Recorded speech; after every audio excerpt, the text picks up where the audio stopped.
What's up, everybody? Welcome to this week's episode of the Dense Pixels podcast. I'm your host, Brad, joined by my co-hosts, Micah. Hey. And Terrence. What's up? Before we begin, Okay. it's a very special day as we are recording. It is Jay's birthday. Everybody wish him a happy birthday. He is turning 39. Tomorrow, as you are listening to this, is Terrence's birthday. That is correct. Everybody wish him a happy birthday. He is turning 68. I look good for my age, don't I? Just saying. I was as soon as you mentioned Jay's age, I was waiting for that joke to come from Terrence. Very predictable. Still hilarious. Yeah, I'll be 38. Oh, I'm a year younger than the rest of y'all motherfuckers. not younger than me. Yeah, that's true. Yeah, that is right. What are you, like 3 years younger than us? Yes, that is correct. Okay. Three and a half years specifically. I want to just point out for the record. So let's get right into it. I guess the only one. Well, it's not exactly that I've been playing something new. But I wanted to talk about more Season of the Drifter in Destiny 2 and why this might be the best storytelling that the Destiny franchise has ever done. So what they added this week that wasn't in the first week is the Allegiance quest, as well as the invitation from the 9. So the Allegiance quest allows you to basically side with the Drifter or with the Vanguard. The Drifter, of course, being the overseer of the Gambit mode, but he's a very shadowy character in Destiny. He is the most interesting character that Destiny has ever had in the game series so far. And like the lore they've put out about him so far is super interesting. So this Allegiance quest. So the way that they started the season is they had these letters going to the postmaster for you from this warlock named Anor, who's the head of the Praxic Order. And you don't need to know much about that except to know that they're basically like the CIA of the Guardians, essentially. And this person's been trying to nail down the Drifter because she thinks the Drifter is the most dangerous threat to the Guardian Order and to humanity that currently exists, even more than any Taken or Savathun or anything like that. And she's trying Matthew McConaughey of the Destiny universe. Well, but here's the thing. So she's sending you these letters like, here's some crazy shit that he's doing. Watch how cozy you get to him. Well, after you get 5 of these letters, and there's still 7 more pieces of lore you can get from her, you're asked to make a choice. And the Drifter basically is like, hey, you with me or are you with those guys? And there is. So basically, depending on what you choose, there is a unique quest line that you can embark on. There is a permanent choice that the Drifter will remember. If you choose to side with the Drifter, then you won't get to see the rest of that lore from this warlock who's trying to like warn you away from this person. And then there's weekly rewards that you'll get depending on which side you support from somebody. But the reason it's interesting is because I did this. I sided with the Drifter because the Vanguard pissed me off after how Zavala tried to keep me from, avenging Cade at the beginning of Forsaken. I didn't forget that. I totally remember that. And the Drifter, I don't trust the Drifter implicitly either, but I feel like he's an interesting fellow. So I decided to side with him on my hunter. And he sends you on this quest. And the quest line stuff is pretty, run-of-the-mill things. But eventually you get to this mission where you have to go around the EDZ picking up these audio tapes that he's left for you. And those tapes are some of the most interesting exposition given to his character so far. And it kind of nukes some of the assumptions that I had about him and, opens my mind up to some interesting questions. So that's a really effective way to do this. I don't know what else lies in store for the Allegiance quest, but obviously they're setting the table. And if you guys remember the rumor that came out a couple months ago with Destiny 3, and who knows how true this is going to be or end up being, but that Destiny 3 was going to have Light Guardians and Dark Guardians. And I wonder if that rumor had any validity to it, if this is the beginning of kind of choosing your path for that, whether you realize it or not. You also find out that Dredgen title that everyone's rolling around with in the tower because of their gambit prowess has some negative connotations that nobody realized when they were grinding after this thing. So that's also pretty interesting. I mean, it's called Dredgen. It's true. Like if you knew the lore, like you shouldn't. You probably didn't think anything of it. But the other thing that's been interesting. So Xur finally is useful for something other than selling you exotics that you already own, and that is this week he has the invitations of the 9. So this is going to be a 9-week story thing that Xur is going to have a new invitation every week, and when you get the invitation from him, you have to go do some banal tasks and knock them out real quick. It only took me about 45 minutes to do what I had to do for the 9, but then you get to go visit the emissary of the 9. And she basically has a cutscene for you that shows you how the Drifter came to acquire the Hall on the back of his ship, like which is the giant like 9 world that he hauls around on the back of his ship. So very interesting, and I'm really looking forward to seeing what's in store because the cutscene is really cool. If you guys are Destiny players and still playing, I would highly recommend that you. Well, first of all, if you're listening to this on Tuesday, it's too late. Xur's already gone. You'll have to wait till next week or the next weekend to get the invitation. But I would definitely recommend doing that quest because the cutscene is very cool and it opens up a lot of questions as well because we've never really learned anything concrete about the 9 yet in the Destiny lore, and they're starting to lay the table to give us some information. So far, easily the best storytelling that they've ever done. There's still a bit of it if you really want to dive deep that's in the lore cards that are in the game. So some people really don't like the reading text. I understand you can't fully voice all that stuff. It's just not really feasible. But yeah, I'm more intrigued about any aspect of plot in this game now than I ever have been. And I like the story of Destiny, and I'm like on the edge of my seat, curious to see what they're going to unveil over these next couple of weeks. A couple of things. One, whatever happened to the stranger? Well, we know it's I think it has been essentially definitively proven that is Elsie Bray, Anna Bray's sister. Okay. I don't know whatever happened to her. Who knows if they're going to even readdress that at some point. Okay. I was just curious. And 2, yeah, I would probably get into Destiny lore more if it were like an anime, because it seems very, very interesting. But for some reason, I just can't bring myself to play Destiny right now. Like I did the catch-up quest, the catch-up bounties, and then I was like, you know what? I'm good. Yeah. Well, I mean, you got a lot of other games you're playing right now. I understand that. I'm playing Devil May Cry. I'm slowly making my way through it. And my God, man, like I unlocked Dante, right? And I'm like, whoa, like this is amazeballs. And I only have 4 of the 8 weapons, right? And then I get to I unlock the motorcycle heavy weapon, right? And I'm like, oh, okay, this is your heavy weapon. I won't be using this often. And then I unlock the Michael Jackson fedora. And and I'm like, what the fuck? Okay. And I'm like, okay, this is unique. It's probably a weapon that I'll never use, but if I want to mess around with it. But then like story stuff happens, and all of a sudden Dante plays completely differently. Because he gets when you first get him, he's got his rebellion sword, and then when you get him, and then like one mission later, he has the sword of Sparta, which is the same thing as the rebellion sword, right? But then he's bigger, right? It's just bigger and stupider looking, right? And then he gets a brand new sword through story exposition, right?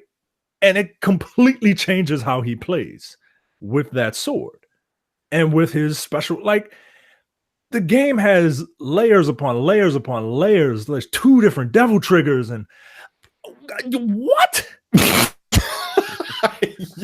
Yo, I still have not wrapped my head around Dante yet. It's fucking ridiculous. And I'm on mission 13 in Dante. I mean, Sparta mode. Yo, it's wild. Crazy. It's wild. Like, I really need this Bloody Palace thing to come out. It comes up the 1st.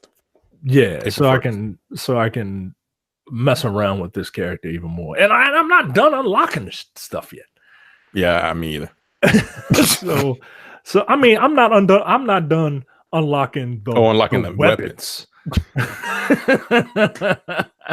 I think So- it's 2 more. I'm very curious yeah. to And I found one by mistake. I was like, what the fuck is this? Oh, okay, that's dope. So I'm really curious to see how, because when I first started Dante, I'm like, I don't know if I like this. I kind of like Nero better. And now that options have opened up, like fuck them other two, right? Like I really want to play around with Dante. And the fact that you can switch your weapons on the fly along with it's overwhelming. It's overwhelming. It's like that meme of that woman with all that trigonometry and shit going around. Like, what the fuck? Like, I just can't do it. But yeah, it's fun. So I played that. I played Destiny to get my Titan up to 640. Those quests will still be there, right? For the other ones? Yeah, they're not going anywhere. They're not going. And the thing with the Xur quest line is that it does take 9 weeks to do the full story, but you won't miss anything. Like the first week that you go see Xur, he'll have the first bounty, and the second week that you go see Xur, he'll have the second bounty. So like it's not like you can still wait on that and still experience it at your own pace. But will he have do you have to log in just to even pick up the bounty for that week? Like if that's what I'm saying. Like so, like even if a month from now you go to you don't play Destiny for a month, and a month from now you're like, oh, let me go start this Xur quest thing. The bounty that he'll have for you will be the first one, and then you'll have to wait a week to get the second one, and so on and so forth. Oh, okay. All right. I don't think they're gonna let you like binge it if you want to at the end, but you'll still experience it at the sequence that you should. Okay, yeah, that makes sense.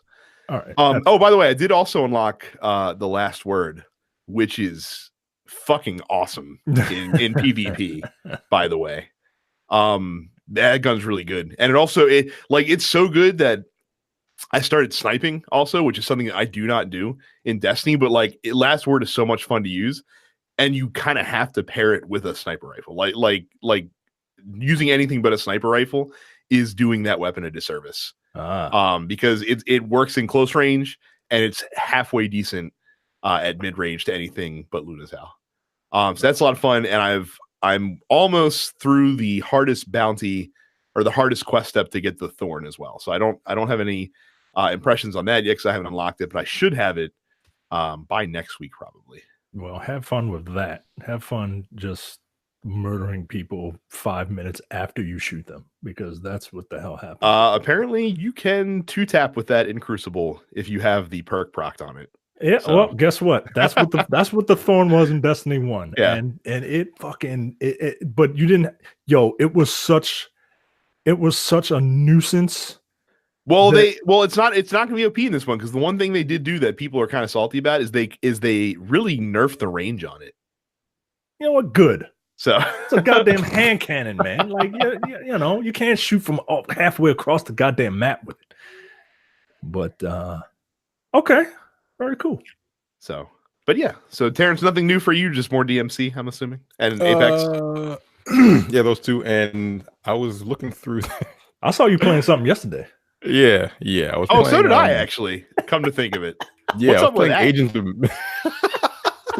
playing Agents of Mayhem. It was like $5, $6. Wait, you paid money for that? I thought it was like free at some point. I'm like, oh, he must have just had it sitting in his library. No, I just had a couple extra bucks on my thing. I'm like, oh, this is only $6. So I downloaded it. I don't hate it. I mean, I didn't think it was a bad game, but it's just a boring game. Way different than people probably thought it would be. You go on a bunch of missions. There's 12 characters to unlock. Well, it starts out with I think like 5 or 6, and you go on a bunch of missions, and then basically you just upgrade your character. It's essentially like a Diablo game without like picking up loot. It's just like upgrading your character and then like kind of speccing them out to fit how you want to play them. That's it. Literally what you fucking do. So what you're saying is like, so it'll be your number 5 game of 2019. Sure. Yeah. Like it's not offensive. It's just like it's everything is like you do the same shit throughout the entire game. But like playing with the different characters is fun. It's there. I don't hate it. Like it's just something to throw on if you want to play something for like 30 minutes at a time. It's not as terrible as people thought it was. It's just not what people thought it was going to be. I don't know what the fuck they thought it was going to be. I don't know what the fuck I thought it was. Did they think it was so you're telling me it's kind of like the Battleborn for Volition Studios essentially? Pretty much. And it's single player. That's the other thing. Like it probably would be a little bit better if it was multiplayer, but they have it single player and you swap between 3 characters at any given time. Like you pick a squad of 3 and then you go on the mission and you can switch between the 3 characters because they all have special abilities and shit like that. And it's kind of like pairing those special abilities with the different enemies, which there aren't that many types in the game, which is a problem. Yeah, it's whatever. It's just mediocre at best, but it's not terrible. Had I spent $60, I'd have been pissed. I'd have been mad as shit. I'm sure a lot of people were. Yeah, I'm sure they were. There you they go. fixed some bugs. That is a ringing endorsement. Agents of Mayhem worth 10% of the asking price. Yeah, pretty much. Oh my God. I mean, if you pay $6 for it, you get what you pay for. I think you get a little bit more than what you pay for because I put more time than I care to like really go into. Because I kind of enjoyed it. I just do. I don't give a fuck. Hey, look, like, whatever floats your boat, man. I saw it, and look, I saw you playing it, and I was like, I might have to buy this, right? Because Terrence has really good taste in games. And then I looked at it, and I was like, I don't know about this. Like, I feel like you wouldn't hate it. Like, I probably wouldn't. I play a bunch of garbage. What's the worst? I'm really, really critical. God, what's the worst game we could peer pressure Micah into playing that he really wouldn't want to play? I don't know. You're talking to the guy that bought Senran Kagura. That's what I'm saying. So. You already played some pretty bad stuff. I wonder what. Oh, you know what? Fair enough, because Micah is dead set against playing that game. Nah, it's too late now. More on that later. You might change your tune once we get later in the show. We'll see. So new releases this week. Sekiro Shadows Die Twice comes to the PS4 and Xbox One. This, of course, being the new title from Software that many folks are looking forward to. Including me. Yeah, right. Yeah, I'm getting that game. Yeah, right. I'm getting that game. Please explain. You didn't like any of the to be honest, I never played any of the other ones. I never played any of the other ones because I didn't like I didn't like the motif, right? But you were but hang on, that's not the only reason that you didn't play those games. You didn't play those games because of the notoriety that those games have of being massively difficult. Look, I heard those games are one, difficult, and two, if they're not difficult, it's just pattern recognition. And all right, you got to do the same thing over and over and over again. What the fuck do you think this is going to be? I think this is going to be something a little bit different. Okay. I think. But I've seen the previews of this game, and people are like, "Yeah, each character that you fight has a different pattern." And were you confused? And did you think this was Ghost of Tsushima? And you're like, "Oh, it's out early. I didn't even know." Maybe. So, Micah, let me tell you a fun fact about this game. Okay, you're gonna love it. So, there's a mechanic in the game that if you continually die over and over again at the same part, they actually nerf your character because they want you to slow the fuck down and approach the situation with a bit more tactical prowess instead of rushing in like a moron when you lose, which is the opposite of how most games typically work that mechanic. Now I'm very interested. I think, Terrence, you would really like it. The honest answer is that I'm half a weeb, so anything that's like feudal Japan, like I'm gonna buy. Like I bought Neo for some dumb reason. Yeah, it's gonna be like Neo. I'm just telling you right now. Like it's gonna be like Neo, and you're gonna play it for 2 hours. And be like, this is too hard, and you're never gonna play it again. Here I am supporting developers and I'm getting a bunch of flack for it. I won't stand for that. You're sitting right now, so yeah, you're right. You won't. So the game that Micah probably should have gotten instead of Sekiro Shadows Die Twice is American Ninja Warrior Challenge. Fuck off. For PS4, Xbox One, and Switch. That might be more your speed, honestly. They're making a Ninja Warrior game. Sure, why not? It's on TV. This will be for all the folks that bought the Wipeout video game on Xbox 360 when that shit came out. Oh yeah, that was a thing, wasn't it? Yeah. So there's that. Fate Extella Link coming to PlayStation 4 and Switch, and The Messenger, one of the indie darlings of 2018, is coming to PS4. Yeah, what the fuck is that? As well. I don't know what that is. The Messenger?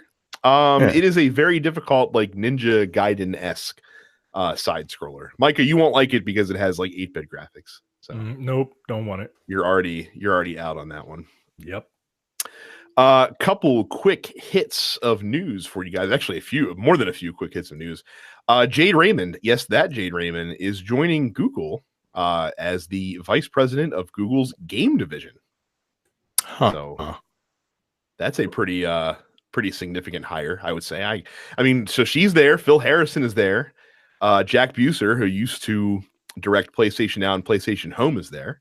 So Google's pretty serious. And tomorrow is their event where I think they're revealing their new console. So look forward to that. Remember when everyone found out that she was the producer of the first Assassin's Creed and everybody just pitched a fit because sadly I do. Ew, girl. And now there are like 8 mainline Assassin's Creed games. Yeah, she got a bad rap back in the day just because she's a woman. Did, yeah, she did. Fuck off. So fuck those people. Turtle Rock Studios has announced Left 4 Dead 3. I mean, Back 4 Blood. Back 4 Blood, a new game from Turtle Rock Studios. That's totally not Left 4 Dead, but it is a 4-player cooperative scenario-based zombie shooter. But it's not Left 4 Dead. It's Back 4 Blood is the name of the game. Back the number 4 and blood. I honestly thought it was a sequel. It is. It's not Left 4 Dead. It is not Left 4 Dead. How dare you? Yes. How dare you say that this is Back 4 Blood. Like I thought it was Left 4 Dead : Back 4 Blood. No. it is a brand new game. Micah, here's the quote from them. Okay, there's an FAQ that Turtle Rock put out about the game. Here's the quote: Back 4 Blood is our own brand new original IP. You'll be able to shoot up a lot of zombies like in Left 4 Dead, but there's a whole lot of new stuff in Back 4 Blood, which makes it unique.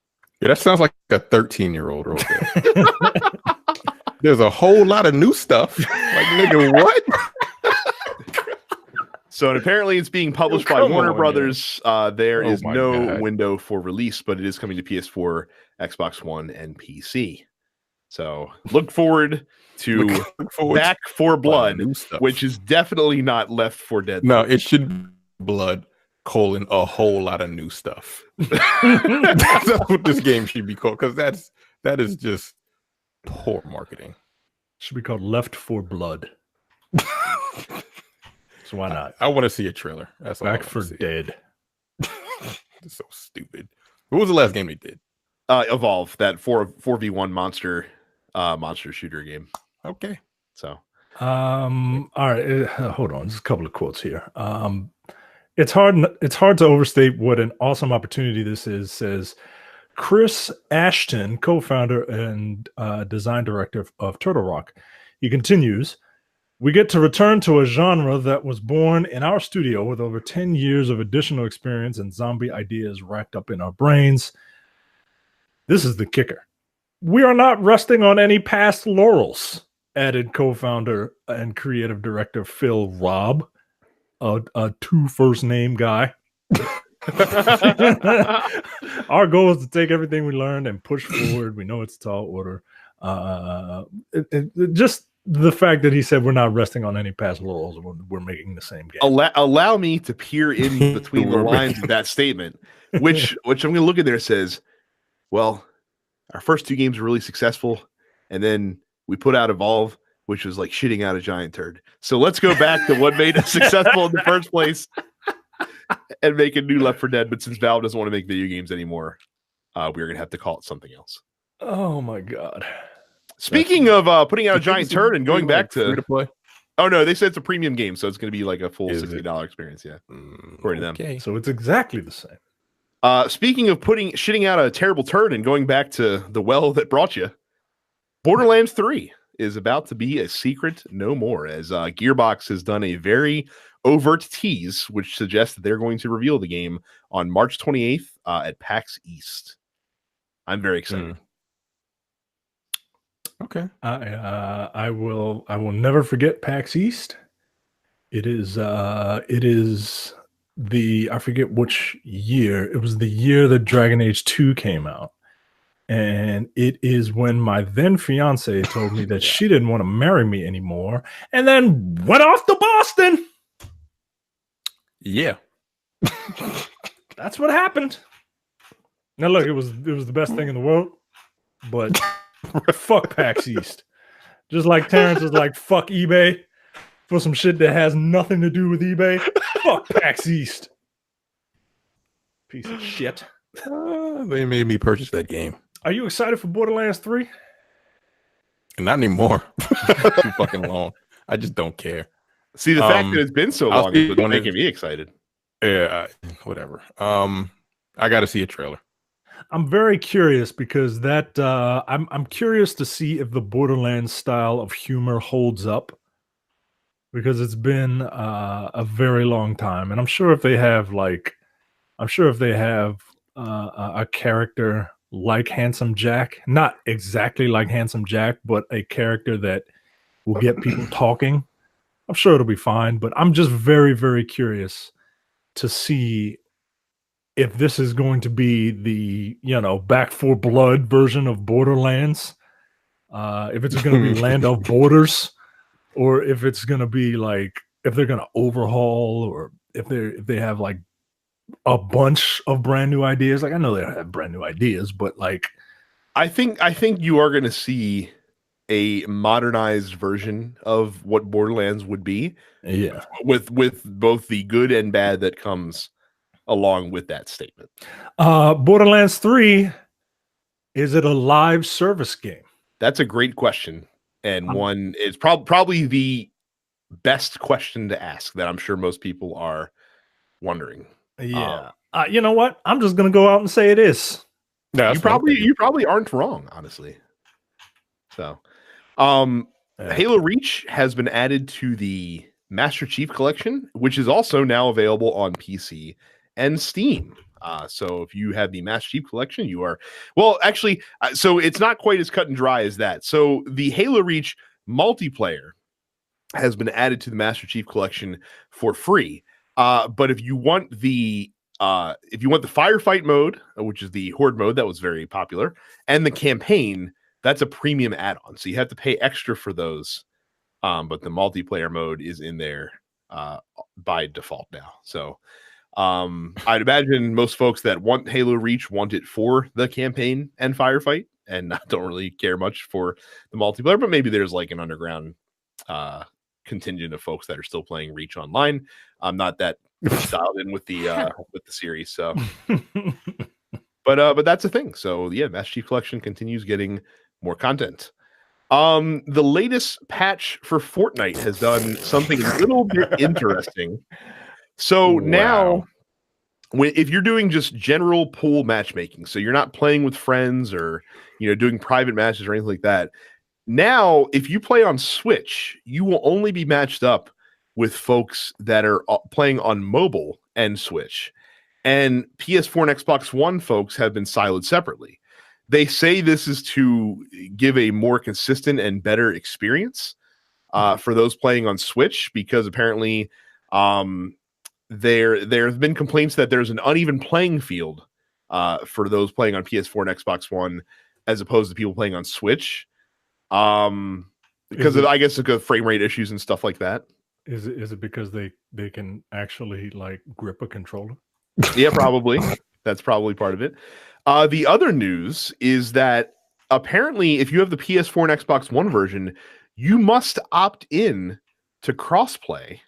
And if you opt out of crossplay, then you are only restricted to the creative mode and the playgrounds mode, not the regular battle royale mode, of which that Fortnite is so popular for. That I don't necessarily agree with. Like, I guess I understand why they're doing it, because you might as well, but I don't like taking away that choice from people. Like, if you want to just play with other people on PS4, I don't understand why that's a problem. Or if you just want to play with Xbox One folks. Yeah, Look, I don't know, but I re-downloaded Fortnite this past weekend to just try to give myself another shot at it, because I like Apex Legends so much. I played like 3 or 4 games, and the first 3 games I died within within a minute and a half of all 3 of those games. But then the 4th game, I did pretty well. I was doing pretty good. I got some pretty far shot kills. I got some kills from like across the map. I was doing pretty good. And then I think I was in the top 20, and I was fighting against somebody that was pretty good. I snuck up on him. I got a couple shots off. And then all of a sudden a bunch of walls went up. And I was like, okay, I'm not, I don't. And then he just came, like, he jumped off he built a fucking house essentially. And then he like jumped off the roof and then like headshotted me. I'm like, I get it now. Click. Fuck you. I was so mad. Like, I can't do it. What is going on in that game, man? Like, I know. Yo, like, you take a shot at somebody and then bam, you just walls. Like, nigga, what? What the fuck, man? Like, yo, come on, that's not fair.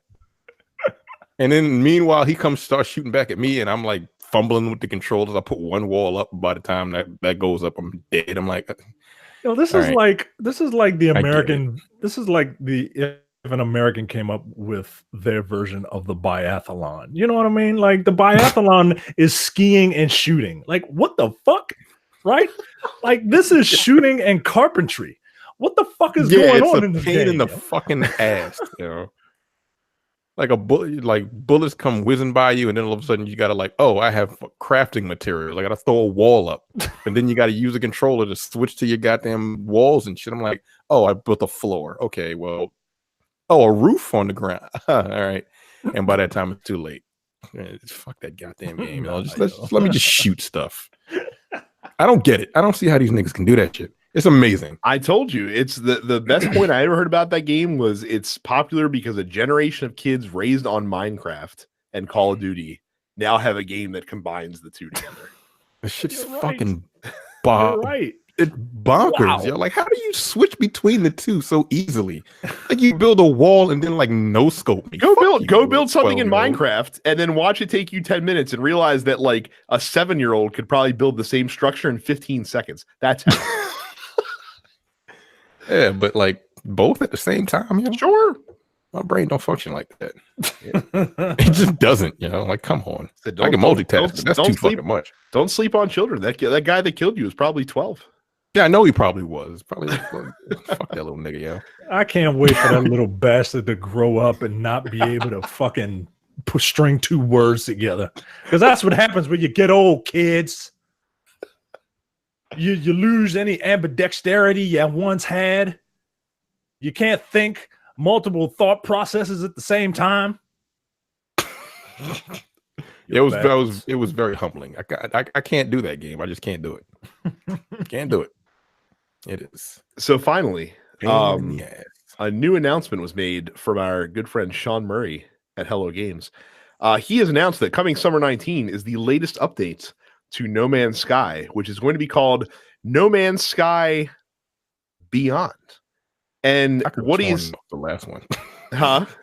I could have sworn that was the name of the last. No, Next was the last one. It was called No Man's Sky Next. This is No Man's Sky Beyond. The reason that it's No Man's Sky Beyond is because it is going to include, quote, a radical new social and multiplayer experience which empowers players everywhere in the universe to meet and play together.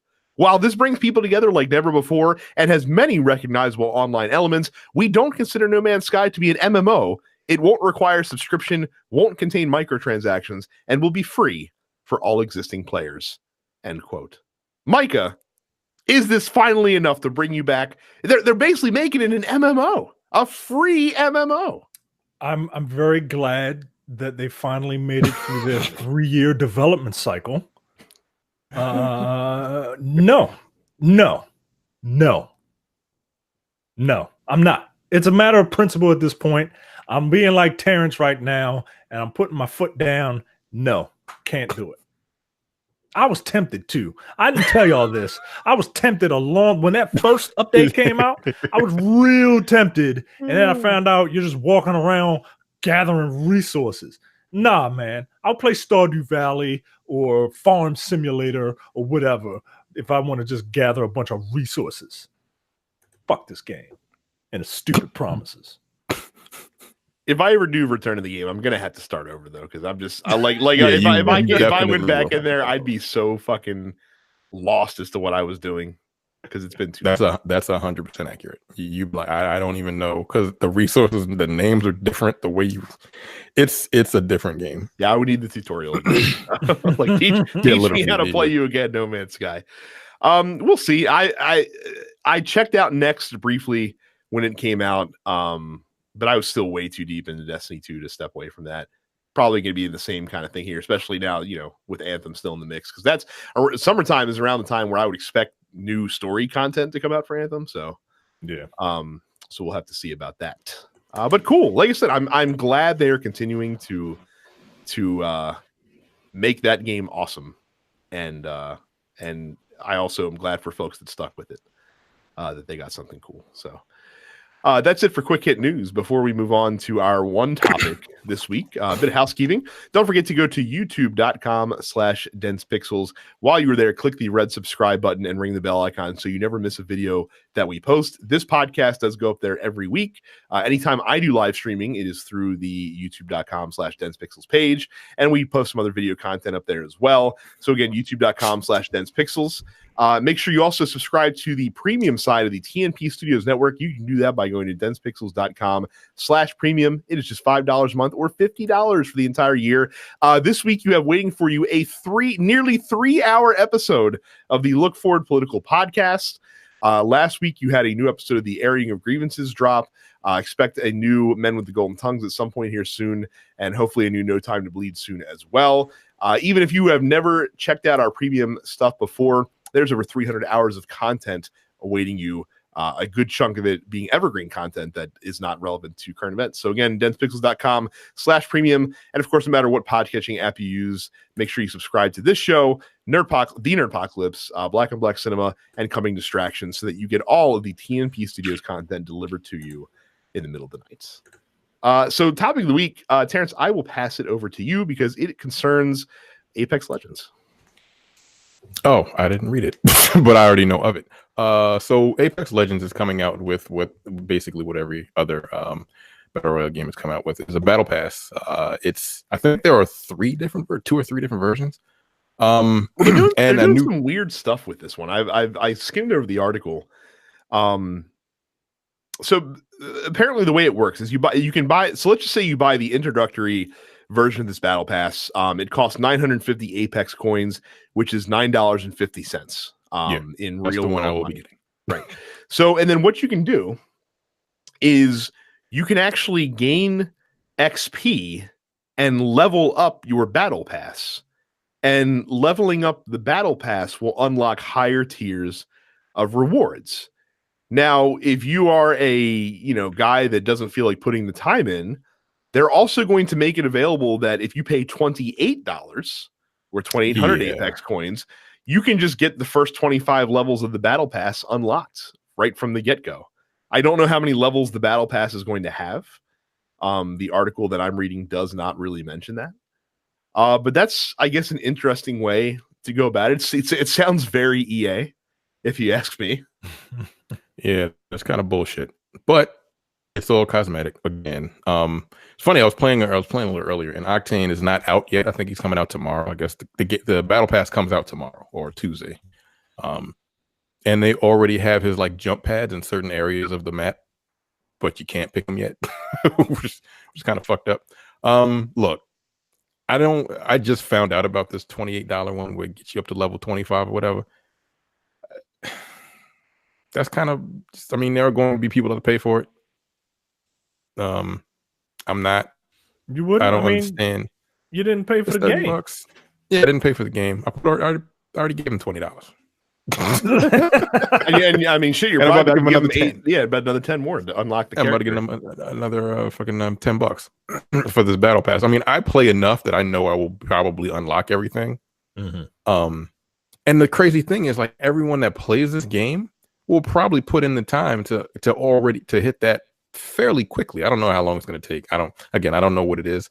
I don't know how long it takes to unlock these levels or how many levels they're going to be. But people that are actually are into the game, they will play it and they will unlock these levels. I don't know how you do it. Do you have to win? Is it based on kills? I guess I'll find all of that out tomorrow. Well, apparently, like when you gain XP after a match, the XP will both go towards your profile level and towards this your battle level as well. Oh, okay. So, all right. I mean, look, it's almost kind of like the buying the red orbs for Devil May Cry, right? Mm-hmm. The $2 for like 200,000 or 300,000. Mm-hmm. It's just a fast pass, but I'm not paying an extra $20 for that shit. Kiss my ass. Or it's like, no, I'll just work my way to it. That's fine. But again, some people may not have the time or don't want to spend the time, which for this game doesn't really make sense because like one game can last a minute because you die within the first 30 seconds. One game can last like no. I haven't played a match in this game longer than 25 minutes. And that's really long because that circle closes. Yeah, but the circle would be like a dot at that point, basically. If you like, nothing is going to last over 20, like almost 20 minutes. Actually, nothing lasts over that much most of the time. Because I mean, like I said, I've made it down to top 3 before, and and that was like 17 minutes, and that was when again the circle was like, like the diameter of the circle was probably like 100 meters at that point. So. And then it gets crazy. It gets super intense. Like that's why I like the game, because it forces you. Like you can't just sit there. I mean, some people do camp, sit in the middle of the circle and camp until the end. But like battle royale games, they force you to battle it out for a winner. You have to win because it just gets smaller and smaller until it's 2 feet by 2 feet, or you just die by the fucking wall. Now, are you going to pay real money dollars for Octane, or are you going to earn him with your in-game currency? They better let me use the fucking currency I've accrued. No, I'm sure they will, because I don't see why they would have let you do it for the other 2 characters and not do it. For I got like 70,000. Oh, Jesus Christ! Like I'm like I'm like a level 105. So you just aren't buying unlocks then with your I can't money. Yeah, you can't. Why not? Because the way the game is set up, you can't use that shit to unlock anything. You have to you have to be able to. No.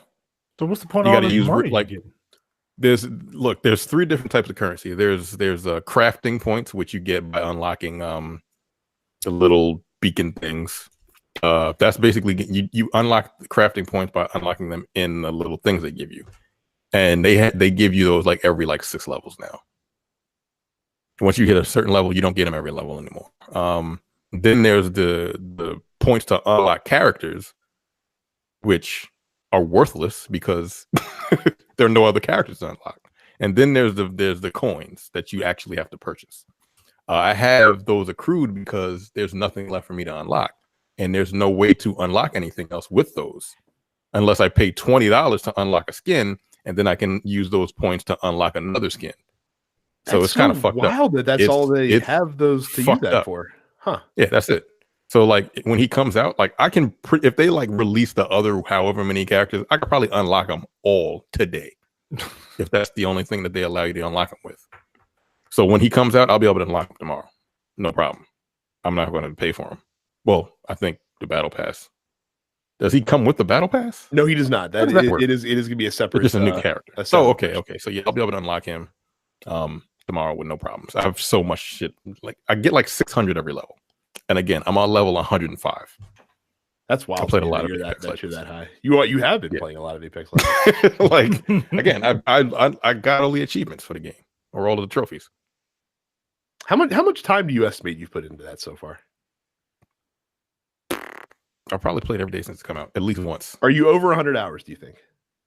I can't tell. Probably. Okay. It's possible.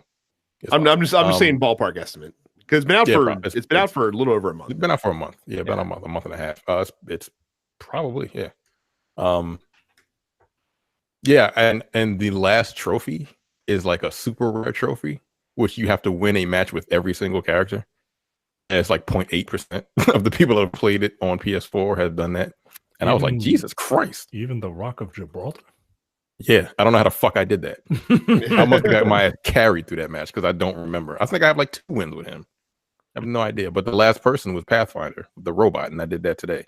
And I was like, and then that achievement popped up. I was like, really? I play way too much of this fucking game. I would not mind winning a match. I think I'd be. It feels good. So. It does. Like it just winning a match in a battle royale game just feels good, especially a team game because like, look, I was playing with somebody before I could jump on here. I didn't realize what level he was, but I knew like I've played so much I can tell we're gonna lose based on how the person is playing. Based on how the person is playing, because they're like just kind of sitting running around looking at everything on the ground. Like I know what everything looks like. I know what I'm picking up. I know where to go to get the best shit and everything. And he's just running around. Oh, that's a magazine. Okay. Yeah. Oh, that's a magazine for a heavy. I'm like, Jesus Christ, we're not gonna just whatever. Fuck it. My teammate, I'm like, yo, he sucks. We're just gonna have to do our own thing. And sure enough, we got into a gunfight. That nigga was nowhere to be seen. We died. I'm like, I'm leaving. There's no point. I mean, I don't really appreciate you telling everybody about our play sessions, Terrence. I didn't. It was funny because I didn't pay attention to what his level was, but then I saw him running around. I'm like, yo, I can't imagine this guy is any good. And then I paused the game to see what his level was. He was level 5. I'm like, yeah, okay. It's funny though, because with that type of game, the longer you go. Like the later you get into it, the less likely you are to be successful because it's not like they do matchmaking. I don't think it's like skill-based matchmaking. No, not at all. Yeah. I've been again. I'm level 105. I'll be getting with level 3s and 4s and shit, and I'm like, well, okay, this is not going to turn out good, and you know it. It's just like, okay, let's see how good I can do and sometimes I try to help. Sometimes when I like. The most frustrating thing for me in that game is like the most important thing in that game to me is a shield, right? Like if you don't have a shield, you're fucked. Mm-hmm. I don't give a fuck how early it is in the game. Like if I don't have a shield, it's like it's 100 health. Like the the time to kill is really, really short in that game. If you don't have a shield, even if you do have a shield, if you have Gibraltar, it doesn't matter what the fuck you got. Every bullet's gonna hit you. Doesn't matter. You can be they can fucking wanted that shit and it'll hit you, curve and hit you in your face. I don't know, whatever. I hate that character. But yeah, sometimes I'm in the game and people just don't pick shields up. I'm like, my nigga, what are you doing? Like that's the most basic thing to pick up. He's like, we're 3 minutes into the match and he doesn't have a shield. I'm like, pinging the shield. It's right there. He don't pick it up. I'm like, okay, well, that's cool. This is what's happening to me in Destiny because I'm back on the comp grind because the pinnacle weapon for competitive this season is really good and I want it. Mm-hmm. And whenever I do solo queue, like my contribution to the team is generally going to be the same and around the same point in most matches. So if I'm on top of the leaderboard and I'm carrying the squad, like I know we're in for a bad time. I should not be the one doing the carry. Yeah, I feel that way sometimes too. I'm like, why am I the kill leader? This is not going to turn out good. Sometimes it does, sometimes it doesn't. But I'm like, I know my role. I am a support character. Like I'm not one of them niggas that'll just run out and just be like, fuck it, there's a firefight. I'm just gonna run in because my bullets are gonna miss. They just will. But sometimes I just go on a fucking tear. But but that's not normal. So, yeah. So I've got a feel as to whether I'm going to win a match or have a good enough chance to win a match in that game at this point. And I've won a lot. I've won a lot of matches in the game, so I'm used to it. Used to it. Look at this guy. Yeah, I've been playing since the first day. Like what the fuck? I love it, man. It is definitely they created a battle royale game for me, and 50 million other people apparently. So yeah, that's crazy. So that is the only topic we had this week. So we'll move into the Dense Pixels post office. Before we do, just a reminder to go to densepixels.com/Amazon. Whenever you buy anything on Amazon, big or small, you will pay the same low Amazon prices, but we get a small percentage of the sale, which does help support the podcast. So again, densepixels.com/Amazon. So post office this week. Let us go first to Malcolm, who was in Atlanta this past weekend. The final round. He said it was lit. He did not. Johnny said he might be sending us an email to give us like a match report, but he never did that. But he asks, do you feel Capcom owes us something since they have kept us in the dark as far as new Season 4 content for Street Fighter V is concerned? I think Capcom's given you quite a bit over the past couple months, Malcolm. That's not Street Fighter related. I think they're not going to do the traditional, season pass thing for Street Fighter anymore. I think every character now is going to be a la carte, because I don't know because they know the hardcores will get them and they can charge more for a la carte characters. And yeah, I don't know if they have a plan anymore. I think they just are kind of winging it with Street Fighter. Street Fighter is still the final game at all these different tournaments, all sponsored by Capcom. So let me ask you this then. So knowing that we typically get like a pretty long, like 7 to 9 year drought between numbered Street Fighter iterations, why wouldn't they have had like a 5, 6, 7 year plan for Street Fighter V? Now, I mean, not one that they had to stick to concretely because shit changes and you have to be able to adjust on the fly. But you think they at least had a rough outline, right? I mean, if you go back to when Street Fighter V originally was getting ready to come out, they said that their idea for Street Fighter V was to be a platform for, and Street Fighter V will continuously bring out characters. And they've done that. There's a shit ton of characters when compared to when that game first released. It's in a much better shape than it was. When did that game come out? 2016. 3 years ago? Yeah. Yeah, it's in a much better place. But look, I was making fun of No Man's Sky. This is the same shit. Like, it took them 3 years to get this game to a point where it is the most value that Street Fighter V has ever had. This is now a $60 game that you can buy for $20. Right, exactly. So but I don't know if I think they've gone through their plan, and I think with the introduction of Kage being a Karge or whatever, that being an a la carte character, I think they did that to test the waters to see if people will actually buy and use this character. Apparently they are. The next CPT costume is him and Sagat. So I think that this is their platform now. I think this is their idea now, and that they will just drip feed you new characters after new characters, one at a time. This is Street Fighter V.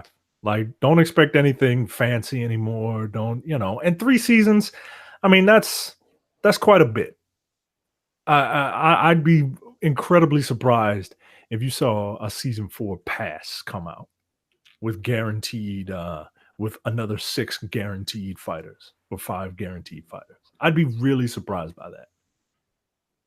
So Anthony asks, this is an interesting question, and I'll answer it first because I had some time to think about it while you guys think about your answers.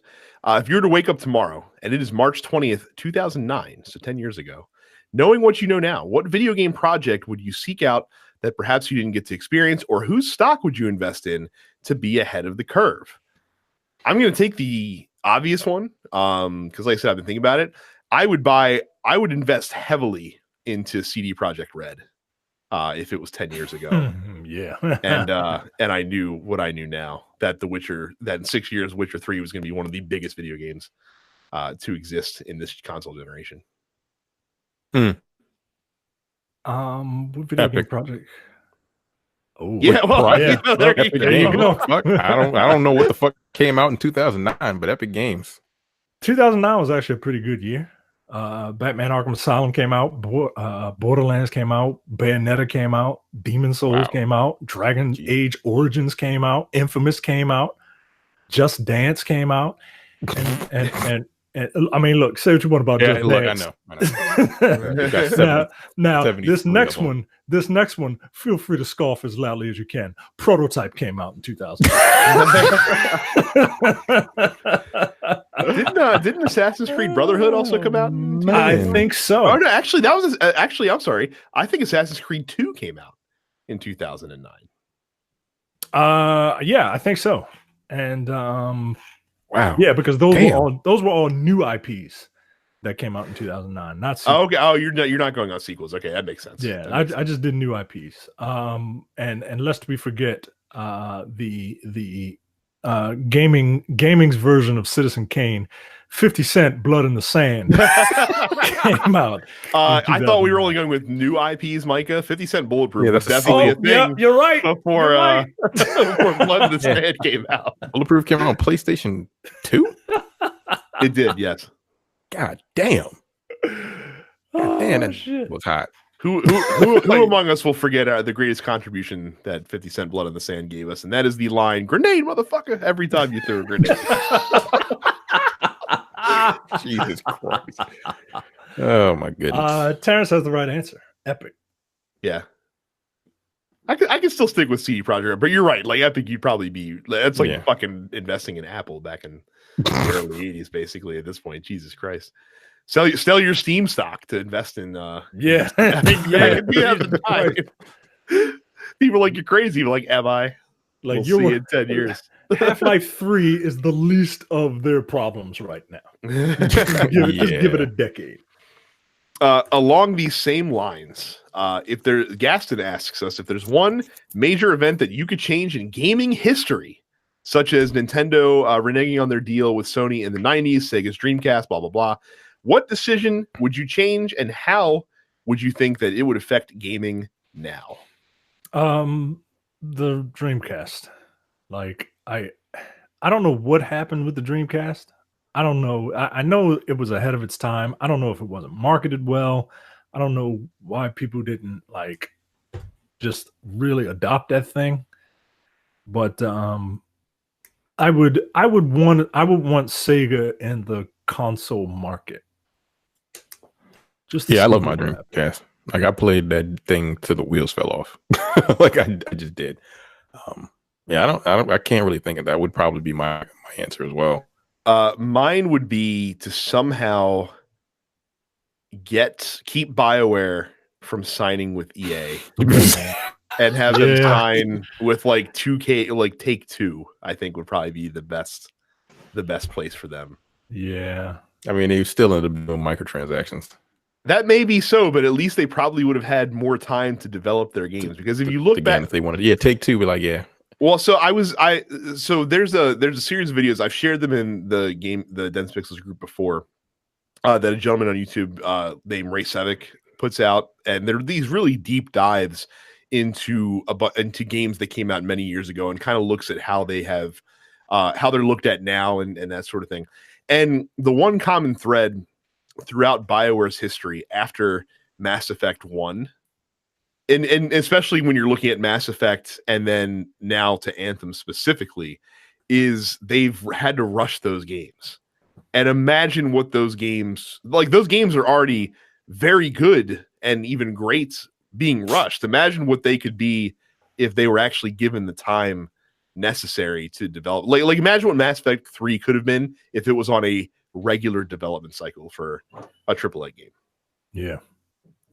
So with that being said, is it because companies just need the resources? Yeah, I mean that's we've talked about it before. As far as they signing with EA, because like they cannibalize them. Like, look, Anthem and Apex Legends came out at the same time.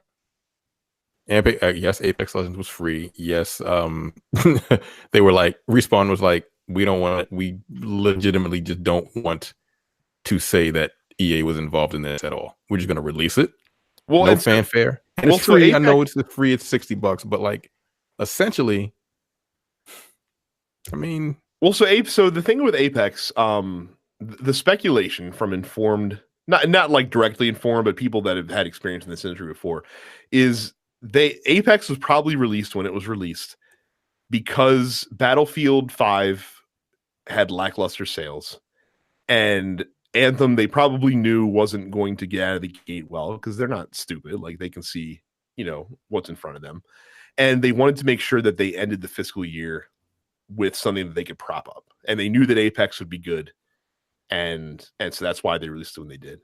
Publishers, the reason why development studios sign on with publishers is because yes, they help them with financial resources, they handle production, they handle distribution, they handle marketing.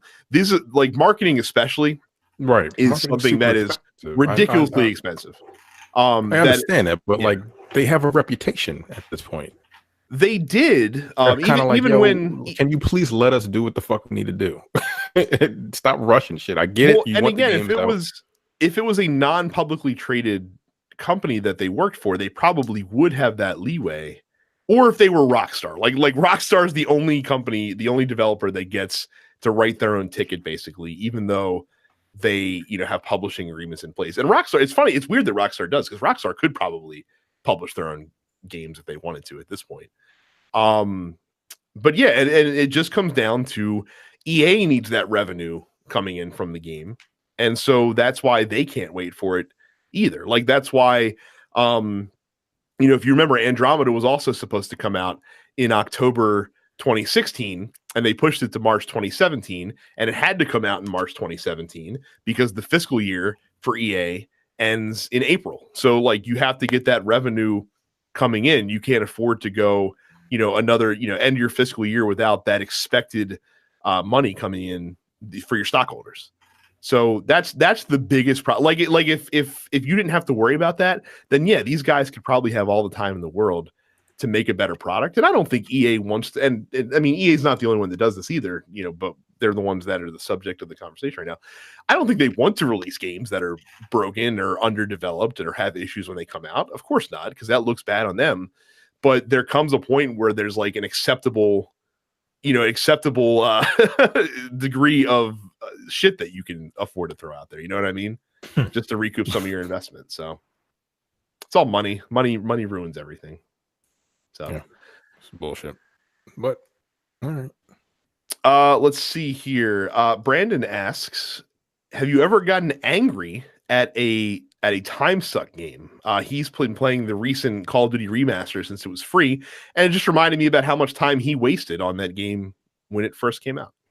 I mean, I don't know if we have enough time to go through all the games my parents has gotten mad at, but wait, what? Ever gotten angry at a time suck game? Yeah. I mean, all games. What does that mean? Like, right? Yes. So a game that you've invested like tens of hours or even hundreds of hours into, and then down the road, you've really regretted spending that much time in that game, I guess you could say. Oh, no, because if I put that much time into a game, I really like it, and I wouldn't regret the time. Oh, that's not true. I can name your one. It's Borderlands 2. Oh, fuck you, yeah. Yeah, no, there's a specific reason why I got fucking. There's a specific reason why I put. I should just deleted my shit. I can't. Why'd you bring that up, yo? For real, yo. That shit makes me mad. Honestly, I'm surprised you didn't bring it up during the Borderlands 3 conversation. Look, I just suppressed it into my mind. Look, I forgot all about it. Fuck you, yeah. Bringing that back. That was a lot of time that I spent, and I lost all my shit. Yeah. They should have compensated me with cash, because that doesn't make any sense. I lost like 100+ hours of gameplay. Yeah. Nah, they'll be like, you got your money's worth. Yeah, deleted all my shit. Racing games, just racing games in general.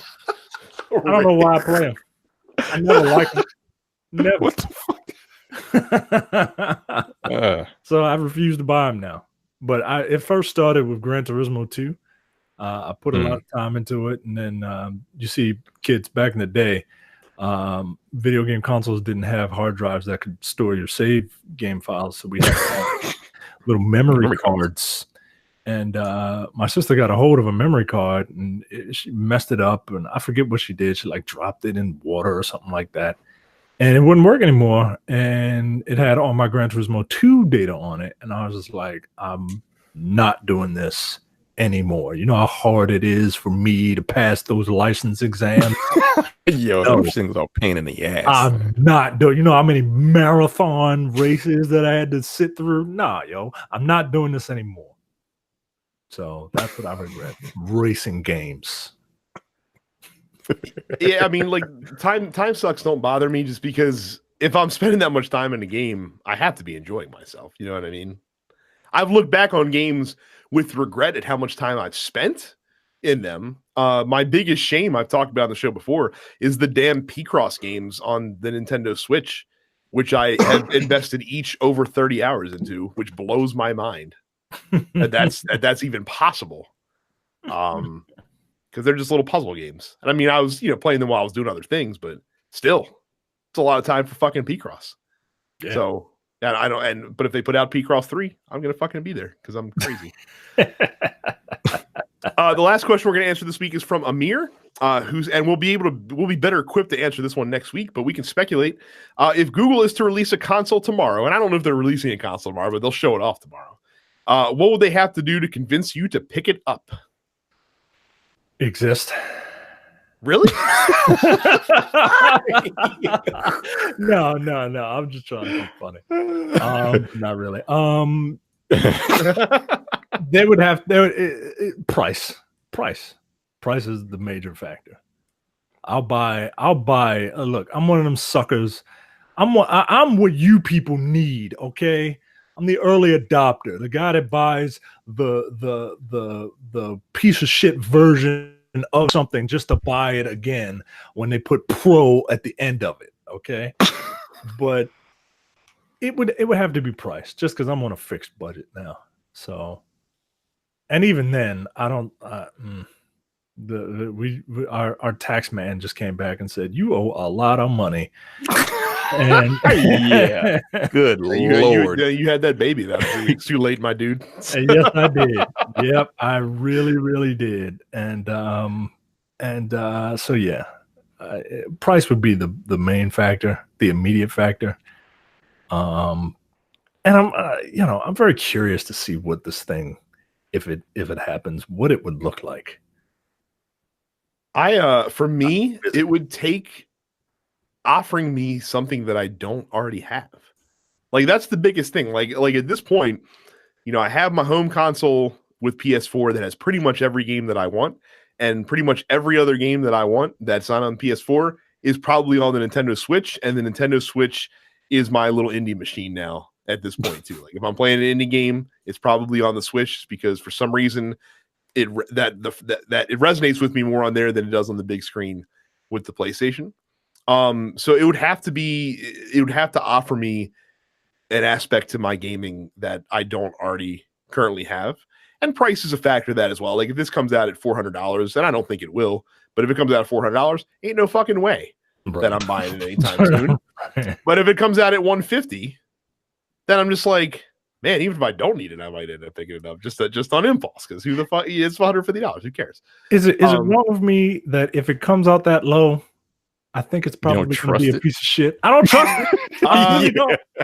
That's not unfair. It really is not unfair to make that assertion, especially if it's going to deliver, like AAA,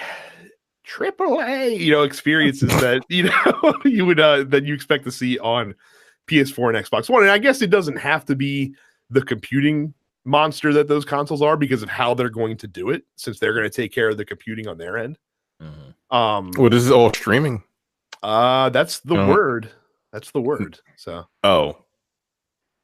No. Nah, I'm good. No, I don't trust it. But Terrence, what if the controller was with the Xbox layout? No. And ergonomically fantastic, and they had Apex Legends, and you could carry your account over to the. I don't Google trust machine. just streaming alone. No, my internet has to be really good for that. Your internet is really good. You live on the coast. It is, but it's got to be really good, and I don't trust it. It's going to be some kind of crazy. No. I don't trust just streaming only. The only way I trust streaming is with movies, not video games. Interesting. I'm very interested to see what this is going to be, though. So, like, I tried that PlayStation Now. No, there's too much of a delay. Even with my pretty decent internet. Nope. Don't trust it. I mean, people say Assassin's Creed Odyssey worked really well in Chrome when they were doing that. So that's fine. It's a single player game. It's true. Streaming multiplayer games, like imagine streaming Street Fighter. Oh no, I would not want to play Street Fighter. Fuck out of here. Exactly. No. Or any kind of shooter where like reaction time and like what's on the screen and what happens on your controller are incredibly important. No. Nope. Because I would be buying it just for single player games. Absolutely not. I'm good. Unless the Google Fiber is here or some shit like that, and I get like a gig up and a gig down, then maybe. I don't think they're. I think have they stopped the fiber project? I feel like they've stopped the fiber project. I don't know what's going on with that. So yeah, nothing. Give it to me for free to try out. Give it to you for free. Yeah, that's it. That would be the way I would get it. That would convince me to pick it up. Giving it to you. Yeah. No, I'm sorry. I don't trust game streaming. I just don't. I mean, if you recall, that there was one spot in time where you said the only way that you'd get a Switch is if they get You're it correct. free. And now I feel like that if they were to ever lower the price on that to like $250, you would probably get it. Yeah. or when Bayonetta 3 comes out, I kind of want one just because so I can take it with me. And again, it's your indie machine, and there's a lot of indie games that I want to play, and I feel like I would play them a lot more if I had a fucking portable game system to play it on. Absolutely. Like I love Dead Cells, but it's like sometimes I just don't want to play that shit on my PlayStation 4. Yeah, I would. You don't want to sit on a couch with a controller in your hand, laid back to play Dead Cells. I just feel like I like it. I really do, but like I would rather like have that if I'm like traveling somewhere. Yeah. God, the PlayStation Vita should have been successful. It could have filled all of our dreams. God damn it. So, well, that's it for us this week. Thank you for everyone that submitted a question. And of course, we will be back next week with that. Don't forget to go to densepixels.com/fans so that you can answer the post office question week, and also so you can keep up with all of our fans nonsense. It gets posted there every day. It's a good time. Make sure you follow us on social media at densepixels. Subscribe to the show, no matter what podcatcher you use. YouTube.com/densepixels and subscribe there as well. And then if you do stream on Twitch, you can find Terrence and Carrie there. Terrence is Apparition 410 and Carrie is Suffix Carrie. So that is it for us this week. We'll be back next week with reactions from any news that drops at GDC and this Google machine that's coming soon. But until then, take it easy. See ya. Bye. You're watching the Dense Pixels YouTube channel. Click the subscribe button while you're here and make sure you check out our weekly podcast where we discuss the latest gaming news and our impressions on what games we've been playing.